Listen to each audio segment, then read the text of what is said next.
Evangelho de Mateus, capítulo 7, versículos de 21 a 23.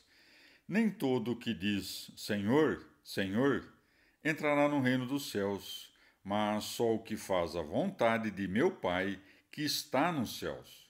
Muitos me dirão naquele dia: Senhor, Senhor, não profetizamos nós em teu nome, e em teu nome expelimos os demônios, e em teu nome fizemos muitos milagres? E então eu lhes direi bem alto: Nunca vos conheci. Apartai-vos de mim, vós que obrais a iniquidade. Palavra da salvação. Comentário Mateus 7, de 21 a 23. São João Crisóstomo. Nestas palavras parece que se dirige especialmente aos judeus, que colocam tudo nos dogmas.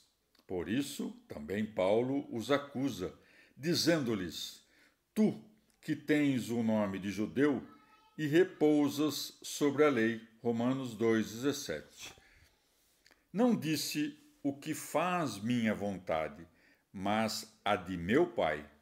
Porque, entretanto, era conveniente dizer isso para acomodar-se à fraqueza daqueles, mas também, por isso, insinuou ocultamente aquilo: não é outra a vontade do Filho que a do Pai. Vês como se introduz de maneira discreta. Quando já tinha terminado seu sermão, mostra-se a si mesmo como juiz, que a pena espera os que pecam já o demonstrou antes. Quem é o que castiga já o revela, dizendo: Muitos me dirão naquele dia. Mas há certos homens que dizem: Estes mentiram quando diziam isso, e por essa razão não se salvaram. Mas estes não se atreveriam a dizer o mesmo em presença do juiz. Mas a própria resposta e a própria pergunta mostram que eles realmente operaram esses prodígios.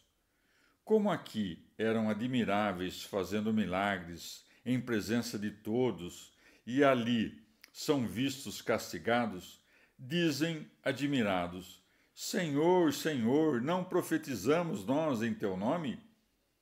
Alguns dizem que não praticavam iniquidades no momento em que faziam esses milagres, senão depois. Mas, se assim for, novamente não corresponde ao que o Senhor queria demonstrar, a saber que nem os milagres nem a fé valem algo quando a vida não é boa. Como diz Paulo: se tivesse toda a fé, até o ponto de transportar montanhas, se não tivesse caridade, não seria nada. 1 Coríntios 3, 13 e 2.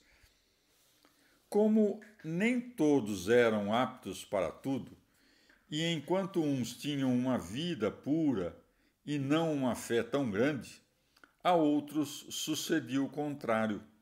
O Senhor convertia os primeiros pelos últimos para que mostrassem muita fé. Convocava esses que tinham muita fé, pelo inefável dom dos milagres, a fazerem-se melhores. Por isso concedia-lhes esta graça com grande abundância. Dirão, pois, fizemos muitos milagres.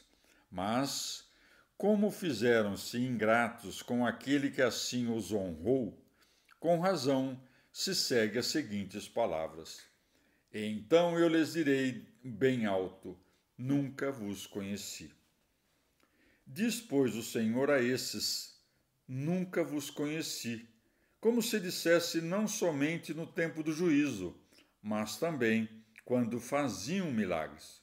Contra muitos tem ódio já aqui e afasta-os antes da punição. Evangelho de Mateus, capítulo 7, versículos de 24 a 27.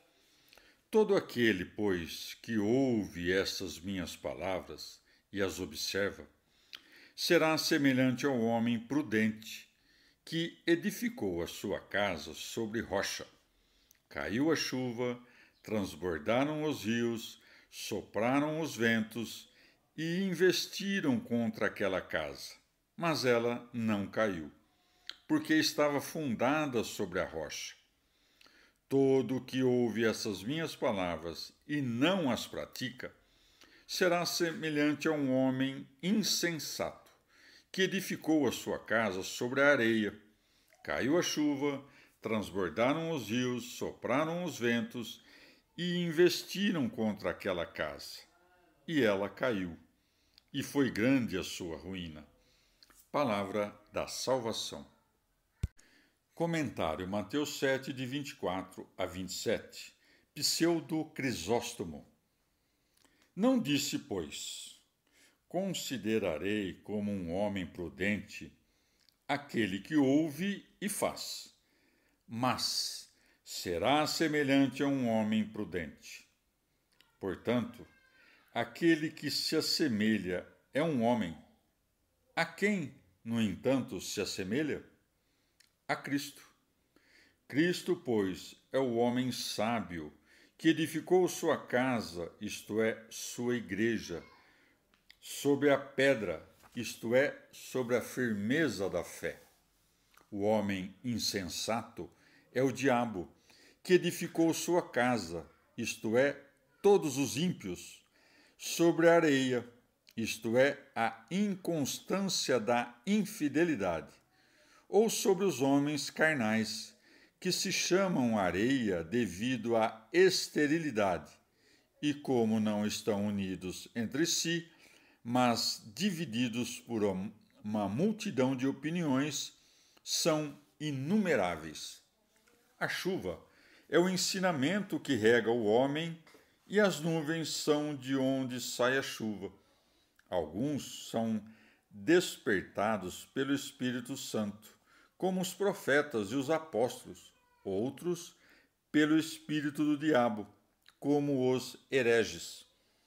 Os bons ventos são os espíritos das diversas virtudes, ou os anjos, que operam de maneira invisível nos sentidos dos homens e os inclinam a operar o bem. Já os maus ventos são os espíritos imundos. Os bons rios são os evangelistas e mestres do povo. Rios maus são os homens cheios do espírito imundo e instruídos na verbosidade, como os filósofos e demais professores das ciências profanas, de cujos ventres brotam rios de águas mortas. A igreja que Cristo fundou não é corrompida pela chuva da falsa doutrina, nem impelida pelo sopro diabólico, nem comovida pelas correntes dos rios mais violentos.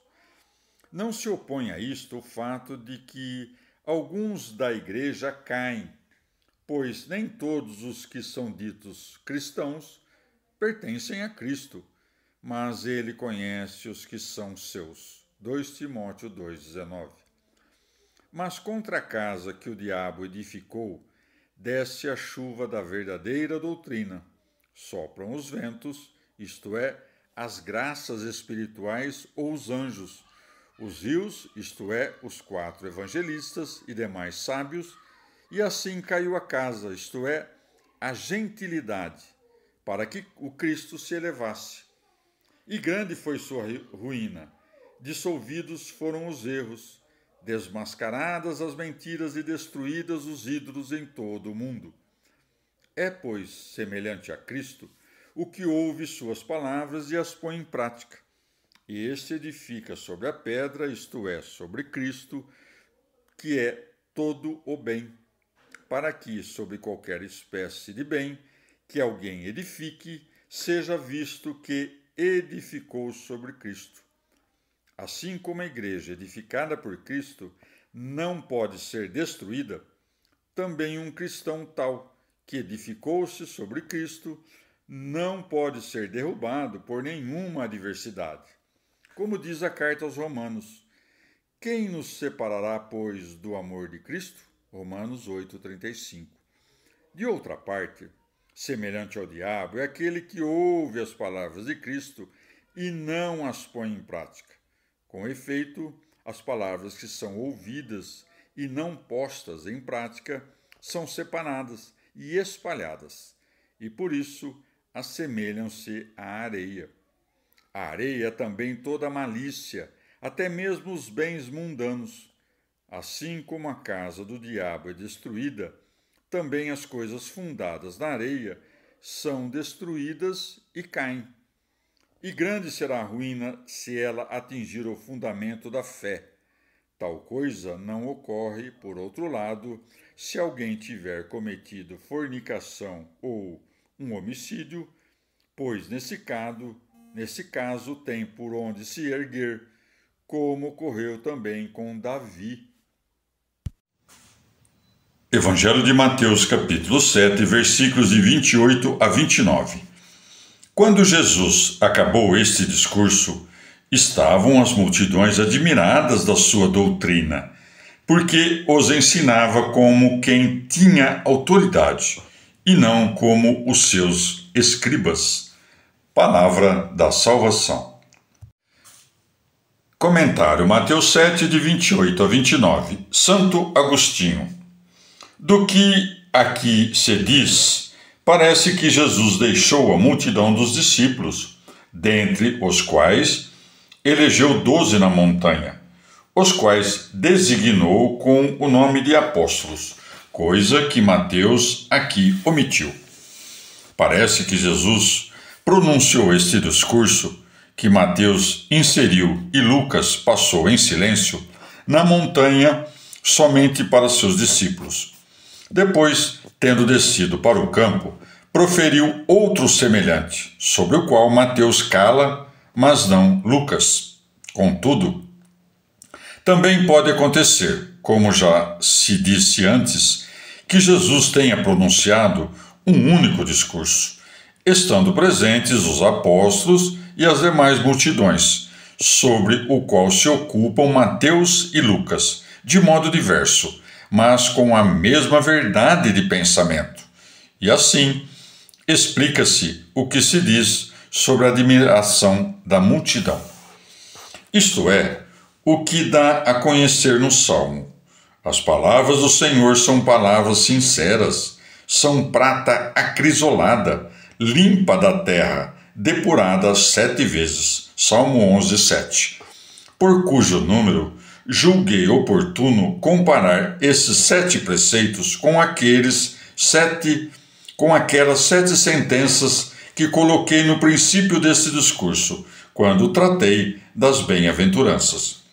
Quando alguém, sem motivo, irar-se contra o irmão, chamá-lo de raca ou de estúpido, comete má ação com extrema soberba, contra o qual há apenas um remédio, a saber, implorar perdão com ânimo suplicante e não encher-se de orgulho com o espírito da vaidade.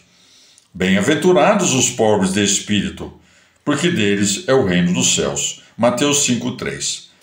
Faz concessão ao seu antagonista, isto é, presta obediência à palavra divina todo aquele que, ao abrir-se o testamento de seu pai, não se inclina a empreender demandas, mas aproxima-se amansando pela piedade. Bem-aventurados os mansos, porque possuirão a terra. Mateus 5,4. Todo aquele que sinta que as paixões pecaminosas se levantam contra a sua vontade reta, exclame: infeliz de mim! Quem me livrará deste corpo de morte? Romanos 7,24.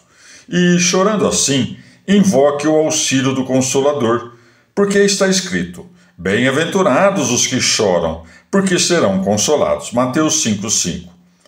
O que, pois, de mais penoso se pode pensar que, para superar um hábito vicioso, cortar dentro de si os membros que bloqueiam o reino dos céus, nem que seja quebrado pela dor? Tolerar na fé conjugal tudo o que, tão desagradável quanto possa ser, no entanto, não traga a acusação de fornicação. Dizer a verdade, recomendada não pelos frequentes juramentos, mas pela probidade dos costumes? Mas quem ousará lançar-se contra tão grandes trabalhos, se não tiver queimando de amor pela justiça, como se estivesse inflamado por fome e sede veementes? Bem-aventurados os que têm fome e sede de justiça, porque serão saciados. Mateus 5,6. Quem, de outra parte, pode estar pronto para suportar as injúrias dos fracos, entregar o que se pede a si, amar os inimigos, fazer o bem àqueles que o odeiam, orar pelos que o perseguem, a não ser o perfeitamente misericordioso? Bem-aventurados os misericordiosos, porque alcançarão misericórdia. Mateus 5,7. O homem puro de coração, por sua vez, tem um olho que não estabelece o fim de suas boas obras naquilo que agradará aos homens, nem para reunir as coisas que são necessárias para esta vida, e que não condena de modo temerário o coração de outrem. E o que quer que ele dê a outrem, dá-o com a mesma intenção pela qual quer que lhe seja dado. Bem-aventurados os puros de coração, porque verão a Deus. Mateus 5,8. É conveniente também que, pelo coração puro, seja encontrada a estreita via da sabedoria, a qual os enganos dos homens perversos perturbam, e desembaraçar-se desses enganos é chegar à paz da sabedoria. Bem-aventurados os pacíficos, porque serão chamados filhos de Deus. 5,9. Mateus 5,9. Mas, seja tomando esta sequência, seja outra, devem fazer as coisas que aprendemos do Senhor, se quisermos edificar sobre a pedra. Comentário Mateus 7, de 28 a 29. São Gregório Magno. Ou Cristo só pôde falar com verdadeiro poder porque não havia cometido falta alguma. Mas nós, como somos fracos, examinemos, a partir de nossa própria fraqueza, por qual ordem de ensinamento olharemos por nossos fracos irmãos. Comentário Mateus 7, de 28 a 29. São João Crisóstomo. O entendimento do homem, aplacado razoavelmente, louva. Vencido, admira. Tudo o que não podemos louvar de modo digno suscita nossa admiração. A admiração daqueles pertencia antes à glória de Cristo, que à fé dos que o admiravam. Se tivessem crido em Cristo, não teriam se admirado. Aquilo que leva a admirar é o que supera a pessoa do que diz ou faz.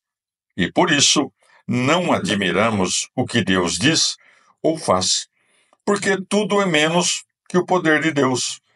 Quem se admirava era a multidão, isto é, o povo simples, não os principais do povo, que não tinham o costume de ouvir pelo desejo de aprender. O povo simples ouvia de boa fé, mas, caso aqueles estivessem presentes, teriam perturbado o silêncio com suas objeções. Com efeito, onde é maior a ciência, aí é mais forte a malícia. Aquele que se apressa em ser o primeiro não se contenta em ser o segundo. Indica a causa dessa admiração dizendo: porque os ensinava como quem tinha autoridade, e não como os seus escribas. Se os escribas, quando viram esse poder por meio dos milagres, repudiaram-no, de que maneira não se escandalizariam, onde somente as palavras manifestavam o poder? Mas a multidão não sentiu essa impressão. Quando a alma é benévola, facilmente a persuadem os discursos da verdade. Era tal o poder do que ensinava que convencia a muitos e enchia de admiração os demais. O prazer que experimentavam ouvindo-o fazia que não o deixassem, ainda quando calava, e por isso seguiram-no quando descia da montanha. O que mais os admirava era no que dizia, não se apoiava na autoridade de outro, como faziam feito Moisés e os profetas, mas se mostrava sempre como quem tem poder e, com efeito, ao anunciar a lei, acrescentava: Pois eu digo-vos. Mateus 5:22. Salmo 118. Dai graças ao Senhor, porque é bom, porque é eterna sua misericórdia. Diga à casa de Israel: é eterna sua misericórdia. Diga à casa de Arão: é eterna sua misericórdia. Digam os fiéis do Senhor: é eterna sua misericórdia. No assédio, clamei ao Senhor. O Senhor me respondeu, dando-me espaço. O Senhor está do meu lado. Não temo o que um homem possa me fazer. O Senhor está do meu lado e me auxilia. Eu verei a derrota de meus inimigos. É melhor refugiar-se no Senhor do que confiar no homem. É melhor refugiar-se no Senhor do que confiar nos nobres. Todos os povos me cercavam. No nome do Senhor, me desfiz deles. Cercavam-me e me encurralavam. No nome do Senhor, me desfiz deles. Cercavam-me como abelhas. Apagaram-se como fogo de sarças. No nome do Senhor, me desfiz deles. Empurravam aos trancos para derrubar-me, mas o Senhor foi meu auxílio. O Senhor é minha força e meu bril. Ele foi o meu Salvador. Escutai gritos de vitória nas tendas dos vencedores. A direita do Senhor faz proezas. A direita do Senhor é sublime. A direita do Senhor faz proezas. Não morrerei, viverei para contar as façanhas do Senhor. O Senhor me castigou e castigou, mas não me entregou à morte. Abri-me as portas do triunfo e entrarei para dar graças ao Senhor. Esta é a porta do Senhor, os vencedores entrarão por ela. Eu te dou graças porque me respondeste e foste minha salvação. A pedra que os arquitetos desprezaram é agora a pedra angular. É o Senhor quem fez isso, e nos parece um milagre. Este é o dia em que o Senhor agiu. Vamos festejá-lo e celebrá-lo. Salva-nos, por favor, Senhor. Por favor, dá-nos êxito, Senhor. Bendito em nome do Senhor, aquele que vem. Nós vos abençoamos desde a casa do Senhor. O Senhor é Deus, ele nos ilumina. Ordenai uma procissão com ramos, até os ângulos do altar. Tu és meu Deus, eu te dou graças. Deus meu, eu te exalto. Dai graças ao Senhor, porque é bom, porque é eterna a sua misericórdia. Palavra do Senhor. Transposição cristã do Salmo 118, por Luiz Alonso. Este é o salmo pascal por excelência. Assim nos ensina a tradição a partir do Novo Testamento. Por isso, começaremos reunindo as citações expressas e as alusões claras. O versículo 22, sobre a pedra rejeitada, cita-se como conclusão na parábola dos vinhateiros. Lucas 20:17 cita só o versículo 22. Mateus 21:42 e Marcos 12:10s citam também o versículo seguinte, segundo a versão grega, que aplica o feminino à pedra. É o Senhor quem a fez, e parece-nos maravilhosa. A citação desborda a parábola, que menciona só o assassínio do filho. Em seu discurso perante o grande conselho, Pedro aplica um versículo do Salmo a Jesus, a quem vós crucificastes e a quem Deus ressuscitou da morte, e explica em que consiste ser a pedra angular. A salvação não está em nenhum outro, ou seja, sob o céu não temos os homens outro diferente dele que devamos invocar para nos salvar. Atos 4, de 11 a 12. Em sua carta, Pedro cita o versículo 22, unindo-o a Isaías 28, 6. 1 Pedro 2, de 6 a 7.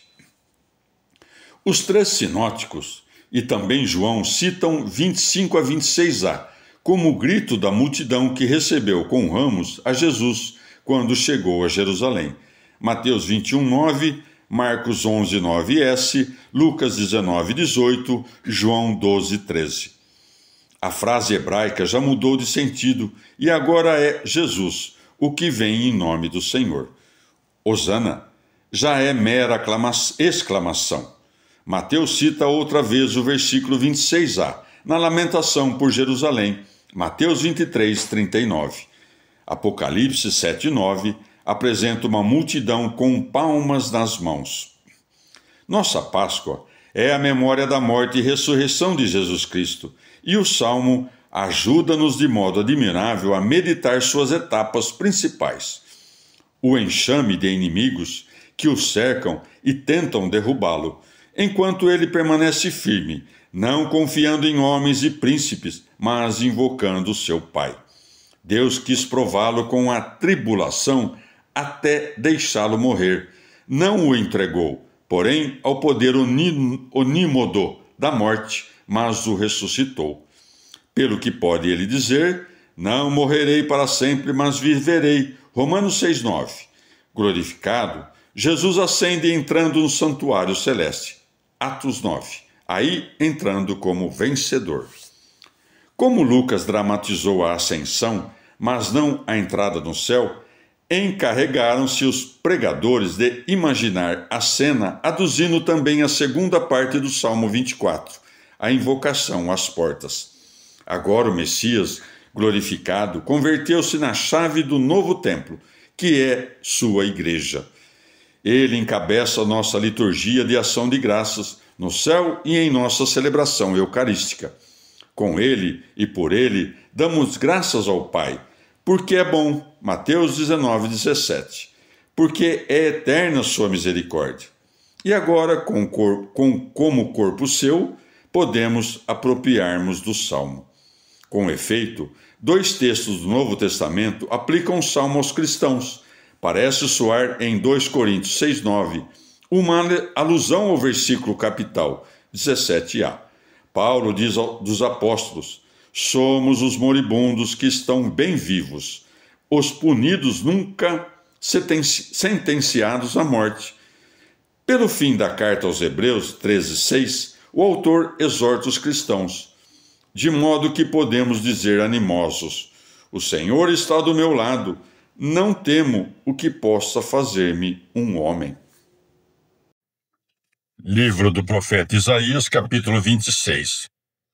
Naquele dia se cantará este canto, no território de Judá. Temos uma cidade forte. Pôs-lhe muralhas e baluartes para salvá-la. Abri as portas para que entre um povo justo, que guarda os compromissos. Sua vontade é firme. Tu velas por sua paz, porque confia em ti. Confiai sempre no Senhor, porque o Senhor é a rocha perpétua. Dobrou os que habitavam no topo e abateu a cidade encarapitada. Abateu-a até o solo, derrubou-a no pó, e a pisam os pés do oprimido, as pisadas dos desvalidos. A senda do justo é reta. Tu aplanas a trilha do justo. Na senda de teus julgamentos, Senhor, te esperamos. Invocamos o teu nome com ânsia. Minha alma te anseia de noite. Meu espírito, em meu interior, madruga por ti. Pois quando teus julgamentos chegam à terra, os habitantes do orbe aprendem a justiça. Se o perverso é tratado com clemência, não aprende a justiça. Num país honrado, comete crimes, sem levar em conta a grandeza do Senhor. Mesmo que levantes a mão, Senhor, eles não a olham. que olhem confundidos teu zelo pelo povo, e que o fogo devore os teus inimigos. Senhor, tu nos governarás em paz, porque todos os nossos empreendimentos tu os realizas para nós. Senhor Deus nosso, mesmo que fora de ti outros senhores nos dominassem, nós invocamos somente o teu nome. Os mortos não viverão. As sombras não se levantarão, porque tu os julgaste e aniquilaste, e extirpaste sua memória. Multiplicaste o povo, Senhor. Multiplicaste o povo manifestando tua glória. Alargaste os confins do país. Senhor, no perigo corríamos a ti, quando apertava a força da tua correção. Como a grávida, quando lhe chega o parto, se retorce e grita de dor. Assim éramos em tua presença, Senhor. Concebemos, nos retorcemos, demos à luz, vento. Não trouxemos salvação ao país. Não nasceram habitantes para o mundo. Teus mortos viverão, teus cadáveres se levantarão. Despertarão jubilosos os que habitam no pó.